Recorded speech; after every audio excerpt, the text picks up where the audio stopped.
This is the Scorecard, where you score the latest sports news and in-depth views. I'm Anton Roxas. On the Scorecard tonight, strong group torches Taipei stays unbeaten with 107-75 masterclass. Manny Pacquiao, Pacquiao-Barrios trade smiles but promise to trade blows in title clash. Eala makes main draw of US Open, ready for Grand Slam redemption. San Miguel strikes back, outwits TNT to knot finals at 1-1. In the WNBA, the Liberty crushed the Fever 98-77. Caitlin Clark sidelined. Questions loom before All-Star Weekend. Meanwhile, Shai Gilgeous-Alexander dominates 2025 ESPYs, claims NBA top honor in unforgettable season. And joining us live in the studio to break down the much-anticipated Manny Pacquiao versus Pacquiao-Barrios fight, veteran boxing analyst, attorney, Tolentino. All the headlines and more on the Scorecard tonight, the 17th of July. Now, here's our roundup. A blazing start, a statement win, and a team that just won't be denied. Strong group athletics kept their perfect record intact, dismantling Chinese Taipei White 107-75 at the 44th William Jones Cup in Sichuan. Taejuan Atty bounced back big, erupting for 25 points on 10 of 12 shooting, adding 6 rebounds, 3 assists, 2 steals, and a block in just over 15 minutes. Head coach Charles Tew said that the guys were locked in from the start. SGA raced to a 39-24 start, then blew the game open with a 22-9 run to end the first half, leading 61-33 at the break. The team shot 45.2% from 3, finally finding their rhythm with 14 makes, while also handing out 27 assists and winning the rebound battle 52-39. Ian Miller added 13 points. Javi Gomez de Leano had a double-double. And Jiefa chipped in 11 points and 6 assists. Abando, Ildefonso, and Chu also contributed in the lopsided win. With Malaysia up next and a showdown against undefeated Bahrain on the horizon, Strong Group is building momentum at just the right time. Tew said that this was their best offensive showing yet. The Strong Group train rolls on, full speed ahead. Chess match, grudge match, title match. San Miguel Beer just turned this final into a war.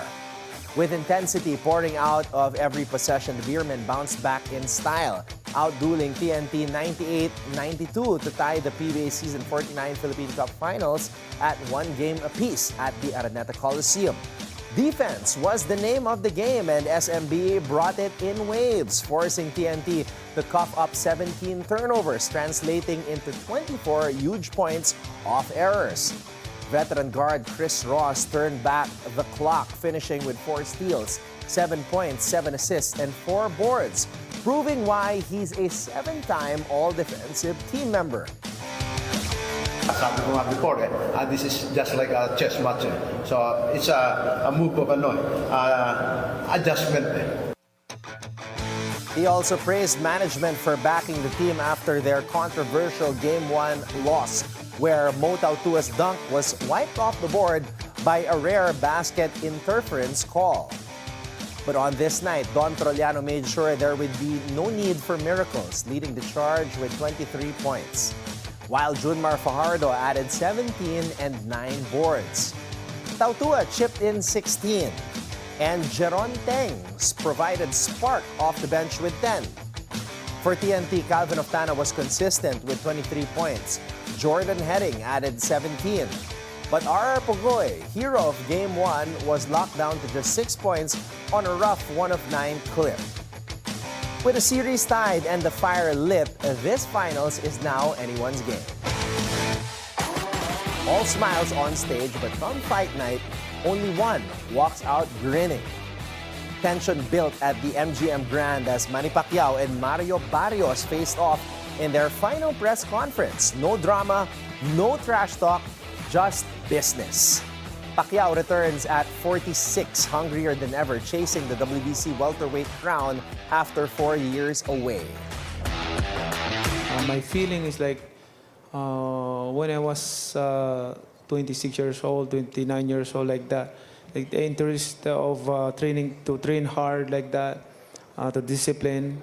Same. I mean, I think it's because of I lay off for 4 years in boxing. That's why my interest and the fire in my eyes, my heart, is still there. Barrios, the younger, bigger champion, knows what he's up against. Come fight night, that smile, it's not going to be on his face anymore.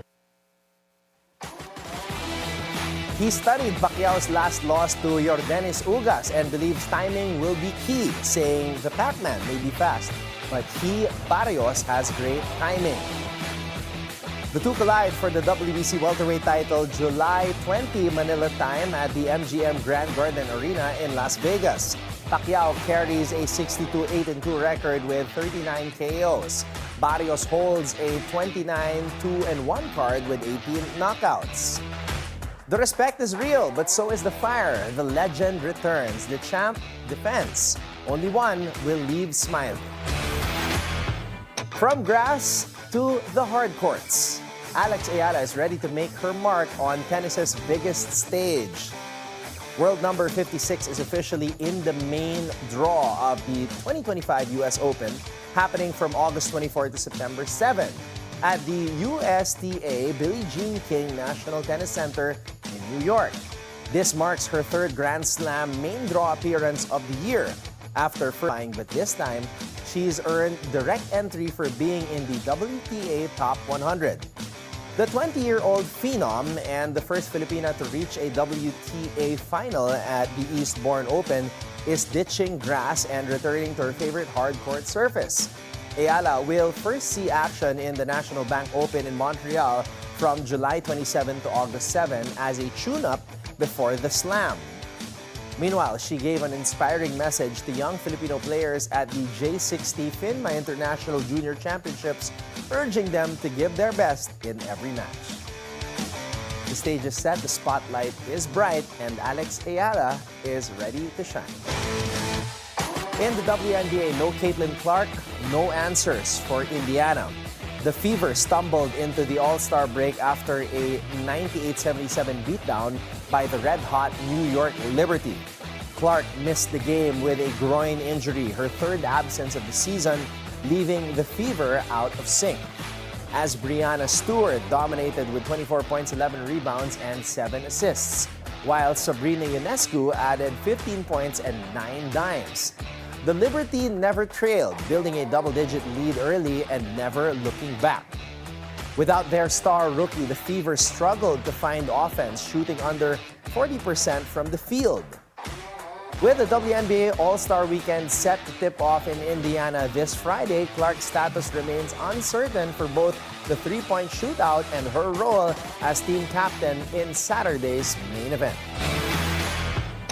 What a run! Shai Gilgeous-Alexander just put the entire basketball world on notice as he swept the 2025 ESPYs with a statement season that might just be one of the greatest in NBA history. Shai Gilgeous-Alexander is now officially the king of the court after taking home Best NBA Player and Best Male Athlete at the 2025 ESPYs. The OKC superstar led the Thunder to their first ever NBA title, bagged the league MVP, Finals MVP, and even the scoring crown. Shai did it all, and the world took notice. On the women's side, Simone Biles made history once again, grabbing the Best Female Athlete honor, along with Best Championship Performance for her 3 gold, 1 silver medal haul in Paris. The night was stacked with emotion, inspiration, and unforgettable moments. Legends like Diana Taurasi and Alex Morgan took home the Icon Award, while Oscar Robertson was honored with the Arthur Ashe Courage Award for his groundbreaking impact on and off the court. Meanwhile, comedian Shai Gilgeous had the crowd on edge as host, dropping controversial punchlines about some of the sport's biggest stars, from Caitlin Clark to Bill Belichick. But the night belonged to Shai Gilgeous-Alexander, who walked away with the biggest trophies of all, and a legacy that's only just beginning. And here's your daily dose of sports lingo. Do you know, or did you know, that Jiefa is the secret behind a wushu routine's perfect flow? In wushu, Jiefa refers to the rhythm, tempo, and timing of movements within a form or routine. It's not just about how high you jump or how fast you strike. It's about how your entire performance flows like music. Mastering Jiefa shows total command of pace, transitions, and dramatic pauses that captivate the judges and audience alike. Jiefa is the heartbeat of every great wushu performance. Now it's time for our off-court buzzer. This isn't just a trade. This is a basketball resurrection in the making. Bradley Beal is heading to the Clippers, and he's not just looking to fit in. He's looking to rise again. It's official. The Bradley Beal Phoenix Suns experiment has flatlined after 2 underwhelming seasons filled with injuries, awkward fits, and a no-trade clause that strangled flexibility. The Suns and Beal have agreed to a buyout that extends one of the most expensive letdowns in recent NBA history. Beal played 106 games in a Suns uniform with just 1 playoff appearance and 0 wins to show for it. Once hailed as part of Phoenix's super team dream, he exits the stage, left having given back $13.8 million of his bloated $251 million deal, a financial reset for the Suns, and a career restart for Beal. But here's the twist. While Phoenix offloads the ghost of a failed title chase, the Los Angeles Clippers might have just snagged the comeback story of the season. Beal is reportedly heading to LA for just $5.3 million, a steal compared to his original tab. Now, if he can replicate his 2024-25 numbers, 17 points per game on efficient shooting splits, all of a sudden, the Clippers have depth, versatility, and a new weapon hungry to prove that he's not yet done. Yes, the injuries are a concern. Beal hasn't played more than 53 games in a season since 2021. But if he stays healthy and locked in, LA could be looking at the NBA's biggest bounce-back bargain. The Suns are now rebuilding around Devin Booker and a young core, while Beal is out to rewrite his story in Hollywood. The stage is set, the stakes are real, and the spotlight is back on Bradley Beal. Stay tuned. The next chapter begins in LA. And that's our roundup for tonight, the 17th of July. When we return, have the odds changed? Veteran boxing analyst attorney Ed Tolentino joins us live via Zoom to break down the much-anticipated Pacquiao versus Barrios fight. So keep it right here on The Scorecard.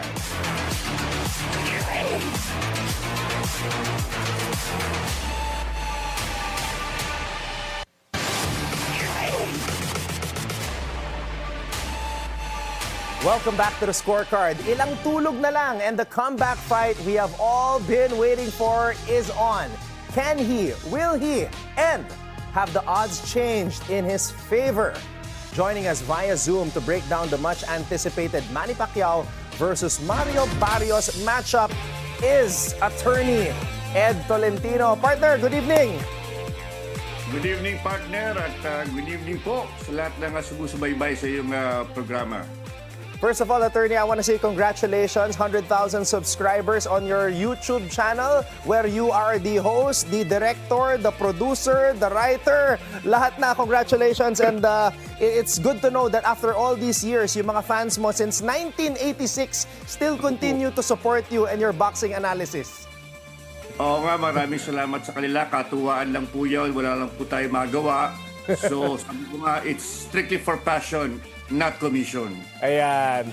Well, attorney, we're so thankful for the time. Eto, Manny Pacquiao, coming back into the ring after 4 years of inactivity. The last time we saw him was in 2021 against Yordenis Ugas. To start off, I want to ask you, Attorney, did you see this day coming na babalik itong si Manny inside the ring?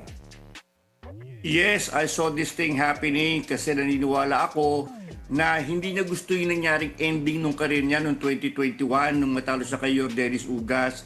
I don't think that's the ending he really liked, ano? And I thought na nung medyo alanganin sa seleksyon, eventually natalo siya. I thought, eto na, babalik na sa boxing si Manny Pacquiao kasi wala na siya masyadong distraction eh.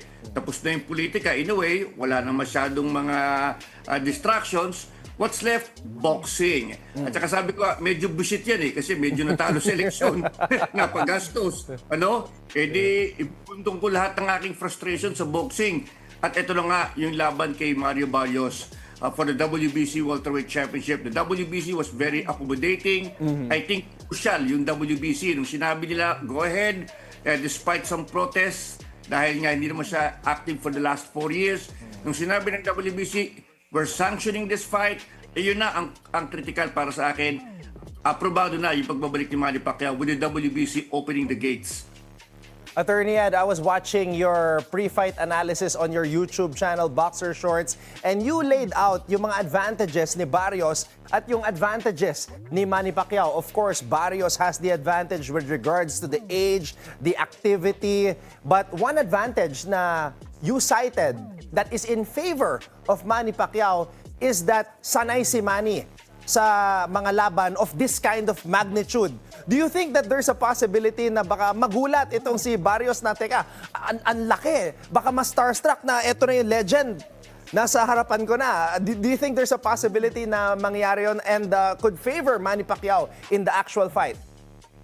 Yes, it can happen. Ano? In fact, in the challenge kay Pacquiao-Barrios, ang sabi nga niya, kailangan hindi ako ma-starstruck. Kailangan iparamdam ko kay Manny Pacquiao na siya 46 years old na. Pero pag nag-eyeball to eyeball niya sa boxing ring, sabi nga natin, iba yung fight experience ni Manny Pacquiao eh. He relishes this kind of atmosphere. Samantalang si Barrios, yung pinaka-biggest fights na yung kay Gervonta Tank Davis at kay Norman, talo siya pareho doon sa laban na yun, ano? So, hindi mo mayalis yan. Hindi mo mayalis yan. The moment they face each other, papasok at papasok. Lalo na pag tinamaan siya ni Manny Pacquiao na, uy, yung pala ang experience. Nakatama ka ng left straight mula kay Manny Pacquiao. Yun ang talaga, yun ang challenge kay Barrios. He has to overcome that hurdle. Because even Juan Manuel Marquez, sabi ni Manuel Marquez, yan ang problema, yung salat na fight experience ni Barrios. Diyan kakana si Manny Pacquiao because he commands the stage. Ito ang kanyang fountain of youth eh. Itong boxing ring. Sabi nga niya, ito ang passion ko, narito, nandun pa rin. Yan ang talaga ipapakita ni Manny Pacquiao. At yun ang hamon kay Barrios. He has to show no respect kay Manny Pacquiao because it's going to be a tough night kapag siya nagpakita ng respeto kay Pacquiao. Attorney, you mentioned the name of Juan Manuel Marquez and I'll get to him in a bit. But speaking of no respect, alam mo kung sino walang respeto kay Manny Pacquiao? Yung trainer nitong si Barrios na si Bob Santos. Sabi niya dun sa press con, ano gusto mo? Ospital o sementeryo? So ano reaction mo doon na parang ginagalit pa nila itong si Pacman? Ospital daw o sementeryo? Alam mo, sa experience ni Manny Pacquiao, hindi natatalab po yung mga ganyan. Marami na pong nakalaban si Manny Pacquiao na mas malalapang trash talker. Naalala ko si Broner, ano? Si Broner. Sabi nga niya, lahat na ng trash talk binato ko, tumatawa pa rin yung Manny Pacquiao. I don't know how to deal with him. These things will not, stay in the head of Manny Pacquiao. He's used to this. Alam niya ito eh. Alam niya ang bentahan sa boxing eh. Kasama ito sa promotion. At una-una, hindi naman yung trainer ang kakaharapin ko. Si Barrios pa din. Pag tunog ng kampana, tabi lang ng trainer, ang matitira lamang ay si Barrios at si Manny Pacquiao. Iyon lang malaking bagay para kay Manny Pacquiao. These things, they do not rattle Pacquiao anymore. Wala na itong epekto kay Manny Pacquiao. Sanay na siya. Sabi ko nga, ito nga big fight experience. Alam niya ito. Ang dami pa mga mabibigat na trash talker na nakalaban itong si Manny Pacquiao. Sina Rios, Margarito, yung mga yan. Hindi naman nag-epek kay Pacman yung ganyan. at the end of the day, sila pa rin, kamao pa rin ang magsasalita sa labang ito. Attorney, you know, one of the things that surprised me was that video of Juan Manuel Marquez that came out na parang ang saya-saya niya. Parang kumpiyansa siya na mananalo at yamado itong dati niyang rival na si Manny Pacquiao. Your reaction that Juan Manuel Marquez, the fiercest rival in many boxing fans' eyes, is favoring Manny Pacquiao? Alam mo, lumabas ang pangalan ni Marquez kasi sinabi ni Barrios, gusto niyang kopyahin yung style ni Marquez. Ang sabi niya, kakaunteran ko ng kanan si Pacquiao, gagayahin ko yung ginawa ni Marquez. Si Marquez mismo nagsabi, mukhang hindi e-effect yan. Kasi si Marquez, inabot ng 4 na laban, almost 42 rounds, bago na ipasok yung kanan na yun, ano? And iba naman ang style ng Barrios, ano? Iba yung style ng Barrios kumpara kay Marquez. Marquez is banking on the rich fight experience of Manny Pacquiao. Alam ni Marquez what Pacquiao brings to the table. In fact, maaaring alam din ni Marquez na nakalusot lang yung kanan ko eh. Maaaring nakachamba lang ako eh. Ano? So, alam niya na may galaw pa rin yung Manny Pacquiao. Marquez is the first to know because siya talaga ang kontrapelo ni Manny Pacquiao. So, kung nakita niya at siya'y kumbinsido na mukhang may galaw pa yung Manny Pacquiao, Marquez knows na Pacquiao can still deliver. Attorney, I know in your YouTube channel, you said that you're not going to give a prediction. Hindi mo sasabihin kung sino ang manalo kasi kung sinabi mo yan, o di wag na tayo mag-analysis. But have you given your official prediction? Because I know during this time, tuwing lumalaban si Manny Pacquiao, ikaw ay nagbibigay ng prediction. How do you see this fight turning out? Alam mo, heavy favorite si Mario Barrios and for a good reason. 30 years old, 6-footer. In the 4 years that Manny Pacquiao was out, naka-6 na laban po itong si Mario Barrios. Those are tough fights. Pero alam ko na pinili ni Manny Pacquiao si Barrios because he knows maraming butas ang laro ni Mario Barrios. Marupok ang panga, maluwag ang depensa, mabagal ang galaw kumpara kay Manny Pacquiao. Iyon nga lamang, sabi ko, 46 years old, inactive for 4 years. The key for Pacquiao is to start fast. Katulad ng ginawa niya kay Kit Thurman.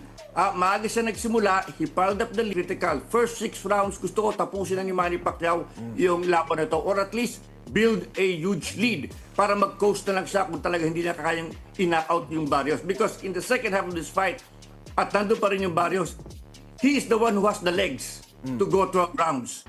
At doon sa second half, maaaring lumabas na yung pagiging 46 years old ni Manny Pacquiao. So pagkita na natin yan eh. Kay Thurman in the second half, he faded. Halos ganoon din, mas malala pa kay Yordenis Ugas. So it's very important for Pacquiao to get a hot start. He gets that, I think he can pull it off. Either by late TKO or even by decision. Kailangan lang mag-build up na agad ng lamang. Kasi nandun lang kalakasan niya eh, in the early rounds. Nandun pa rin. Yun ang chance niya to turn back the clock. And I'm telling you, if he pulls it off, Anton, this will be the greatest comeback since Lazarus. Wow. 46 years old, a world champion again, and the name Floyd Mayweather is starting to float again. Sinabi ni Floyd Mayweather, Attorney Ed, manunood siya dito sa Las Vegas sa laban ni Pacquiao. And now there's actually talk that a 48-year-old Mayweather might face off against a 46-year-old Manny Pacquiao. What do you think about that possibility, Attorney Ed? Well, it can happen because there will be so much money on the table eh. Although people will be saying na itong sequel nito is coming several years late, people will still watch it. Pala nga sa akin, dapat yun, wag ganapin sa Las Vegas, sa Golden Acres na lang eh. Kasi given their age, But if Pacquiao performs, if he fares well, diyan mapipik ang interest ng mga tao. Diyan mapipik ang interest. Kailangan talaga manalo si Manny Pacquiao at masakit nga isipin dito, if he wins, Anton, the comeback is not finished. The comeback is not finished. He will return again. He will return again. Teaser lang to lalabas pag nagkataon. Kumbaga, nagkaroon ng second chance to have that rematch against Floyd Mayweather Jr. Now, Attorney Ed, recently I had the privilege of sitting down with Governor Chavit Singson, and sinabi niya, he knows Floyd Mayweather personally, ang balita daw niya, wala daw pera itong si Manny Mayweather. It's very ironic. That is why there is that possibility na baka labanan niya ulit itong si Manny Pacquiao, di ba, para magkapera. What are you hearing and what are your thoughts on that na Manny has no money? Well, the rematch will really be, number one, about money. Aminin na natin, ano? Yan ang magiging magnet dito that will pull the fighters back to the ring. There is so much money that can be made in boxing ngayon. Sobra-sobra po ang pera. Kung let's say, totoong kulang na ang kanilang alkansya, medyo kinakapos na, how can you refill yung piggy bank po? Boxing, guaranteed person Matalo manalo, you get the purse. And what, 30 minutes work? Puno na ulit, replenish na ang bank account mo. Ito pinakamaganda, ang boxing. Maring delikado, pero sabi ko nga, money is the magnet that will pull these fighters back to the ring. Ito ang pinaka-sequel na pinakamalayong agwat since Dumb and Dumber. O nagkataon. Di ba? Ibang klase. Hello? Ewan ko. Hello? Who's dumb, who's dumber? Pero may manunood. May manunood. Kung si Mike Tyson nga, Attorney Ed, we never thought that he would come back, and then he comes back in a worldwide event that was streamed on Netflix. Yes. Ito, Attorney Ed. 20 million, imagine. Grabe, 20 grabe. million for a 58-year-old guy, inactive for almost 20 years. That's the highest paycheck a dinosaur ever earned. Woo! Ito, Attorney Ed, one last question before we wrap up this interview. You've been covering boxing since 1986. Did you ever see boxing transforming into what it has become? Where a guy in his 50s like Mike Tyson fighting a YouTuber turned boxer like Jake Paul, and then now the possibility of Floyd Mayweather Jr. pushing 50 fighting Manny Pacquiao, and still producing and generating the type of money and audience that it could. Alam mo, yung comeback sa boxing, nangyayari po talaga yan. Part and parcel yan ng mga boxer yung bumalik. Pero hindi yung mga 50, 46, 45. Yung pinakauling ganyan si George Foreman pero very rare yun. Ngayon ang dami nagbabalikan, 58 nagbabalikan because the atmosphere has changed. The atmosphere has changed. You have YouTube. Doon sa YouTube, nakikita ng mga boxing fans yung mga prime years ng mga boxer. So, napitikel yung imagination nila. So, ayan, ibabalik ng promoter, makikita nila, although in the actual fight, iba na ang galaw. Pero, natitikel yung imagination because of YouTube And then, sabi nga natin, na-invento yung concept ng pay-per-view. So, there is so much money that can be made. May streaming na, pumapasok na rin sila sa boxing. So, the technology is there. At hindi natin inakala na darating yung araw na kahit 50 years old, ilalaban ka. Ordinary ang comeback sa boxing, pero hindi ganitong ka-late stage na 50, 46. Very rare lang yung mga ganyan na sobrang tanda na, lumalaban pa. And fighting for the world title. Yung iba bumabalik, pero hindi na sila main event status. Pero ito main event kumakanapa Because wider ang audience because of, you don't actually have to go to the arena. Hindi ba? Because of pay-per-view, mapapanood mo kahit sa tablet mo. So malaking bagay ito para mag-reach out ang boxing and command even big money. So technology has something to do with this. At yun nga, sabi nga natin, ang masakit lang dito, some boxers are just taking the money and running away with it. Tayo mga boxing fans, bitin sa action.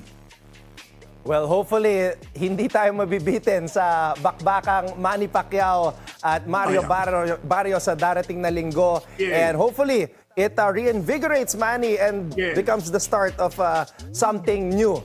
Kumbaga, a renaissance with regards to his boxing career. Attorney, partner, maraming salamat ulit and congratulations again. Always a pleasure talking to you, Anton. At let's save a prayer po kay Manny Pacquiao because he is risking his health at 46. So sana lang walang masaktan sa labang ito. Talagang clean action lamang. We'll definitely do that, Attorney Ed. Thank you so much and more power, Attorney Ed. Attorney Ed Tolentino's with us here on The Scorecard. Salamat po. Up next, Game 3 where adjustments meet desperation. San Miguel found its formula inside, but TNT still has firepower waiting to ignite. Will Pogoy bounce back? Can Fajardo keep flexing? The collision continues. So you know what to do. Lock in and keep your eyes on the prize.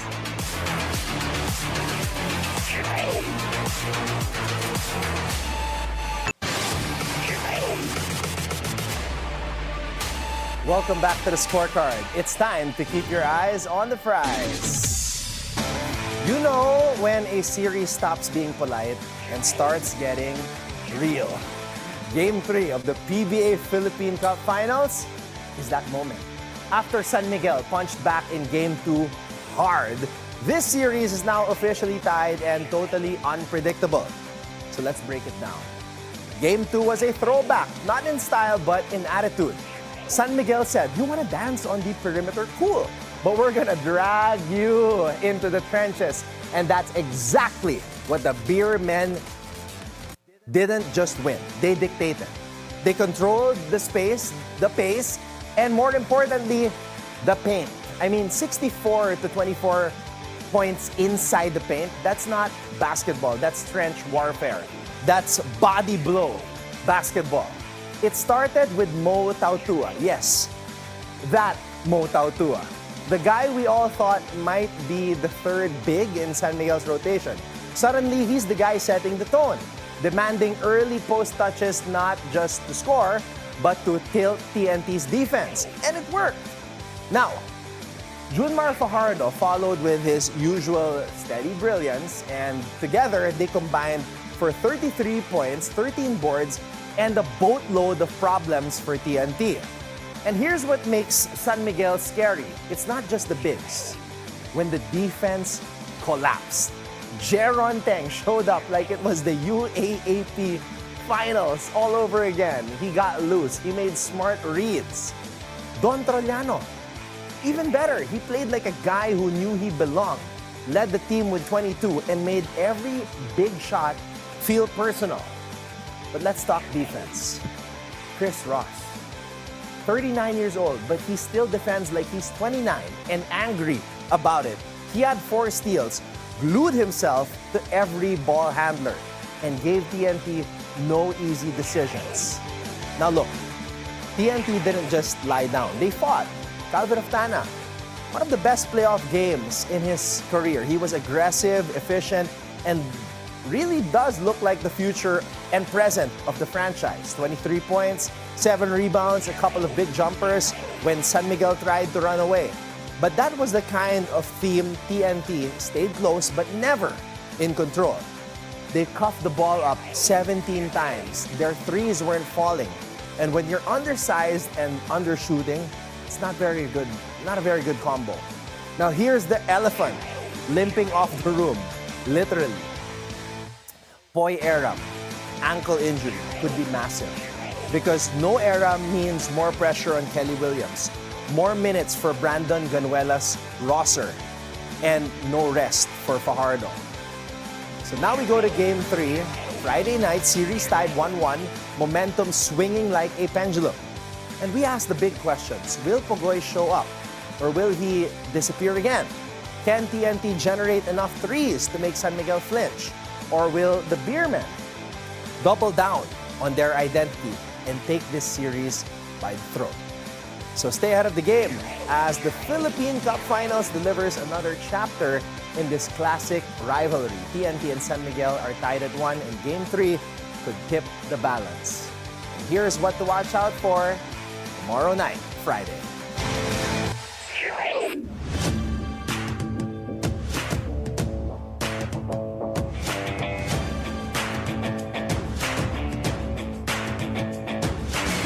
It's muscle versus movement, execution versus emotion. The team that imposes its style is going to win this game. And for the fans, don't blink. Game 3 might be the turning point. So tune in, lock in, and keep your eyes on the prize. Before we go, think on this. She has redefined women's basketball with her unmatched scoring ability, court vision, and fearless leadership. Caitlin Clark once said, When you worry too much about the past, you get caught up. It's about being present, being where your feet are.